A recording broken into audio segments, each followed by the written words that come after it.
Olha, as redes sociais e os aplicativos de mensagens têm endurecido as medidas contra o compartilhamento de notícias falsas. O caso mais recente é do WhatsApp. E a gente conversa agora com o nosso Carlos Aros, especialista em tecnologia, para entender de que forma essas medidas vêm sendo aplicadas. Aliás, essa notícia do WhatsApp nós já tínhamos informado aqui no Jornal da Manhã, não é, Aros? E quais são esses critérios utilizados pelas empresas de tecnologia nessa luta contra as notícias falsas relacionadas ao coronavírus? Tem muita gente que recebe essas informações, muita gente compartilha sem checar, sem saber absolutamente nada, né, Aros? Exatamente, Thiago. Bom dia para você, para todos que nos acompanham. As plataformas assumiram uma responsabilidade, trouxeram para si uma responsabilidade de gerenciar o caos.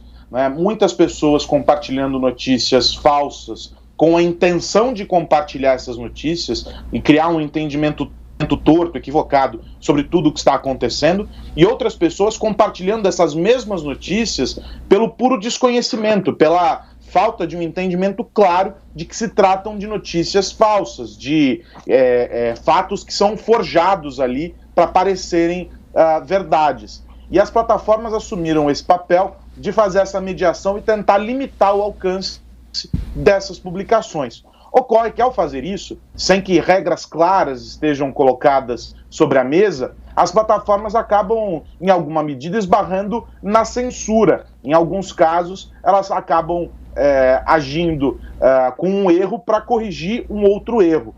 Até aqui, por enquanto, o que a gente percebeu foi o seguinte: de algumas dessas plataformas, os parâmetros estão muito claros, as regras desse jogo estão muito claras. E tudo escrito ali nos termos da plataforma, que estão sendo atualizados para contemplar o caso coronavírus e todas as excepcionalidades que ele traz. No caso do WhatsApp, Thiago, não é uma medida nova. Não é? O WhatsApp já havia limitado a possibilidade de encaminhamento de mensagens em 2018 por causa das eleições e do volume de notícias falsas publicadas e compartilhadas por ocasião da eleição.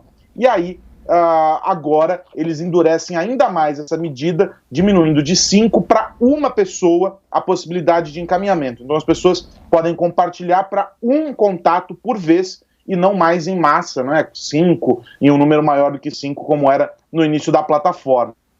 Eu conversei com alguns especialistas que têm essa visão sobre o limite de tudo isso e como esbarrar em censura. O professor de Direito Digital da FGV, Luiz Augusto Dusso, diz que é um limite muito tênue, mas que, a princípio, as regras do jogo estão claras e está tudo posto lá nos termos de uso.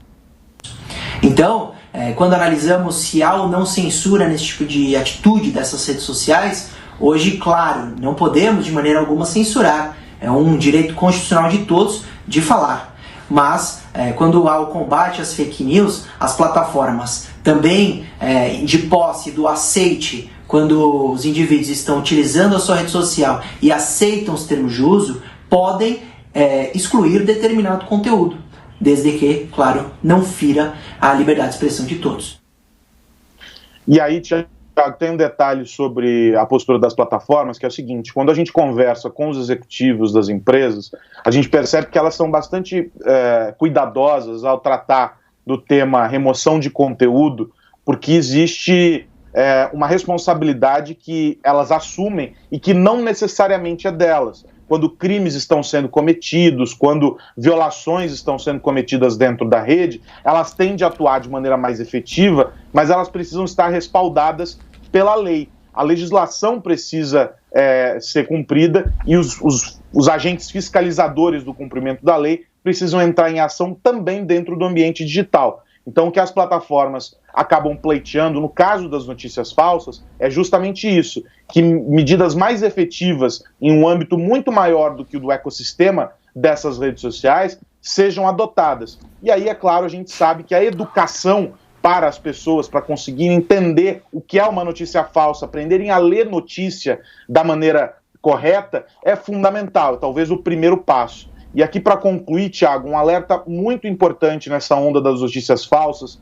Algumas empresas de segurança estão divulgando desde ontem notificações sobre aplicativos falsos que tentam enganar as pessoas, passando-se pelo aplicativo que a Caixa disponibilizou para o recebimento do auxílio de R$600 agora por causa da crise que o governo está fornecendo. Muita gente está baixando o aplicativo errado das lojas de aplicativo, fornecendo dados para criminosos. É muito importante que as pessoas chequem, antes de fazer o download do aplicativo, se aquela ferramenta que está sendo baixada no celular está disponibilizada pela Caixa, pelo banco, e não por qualquer outro fornecedor.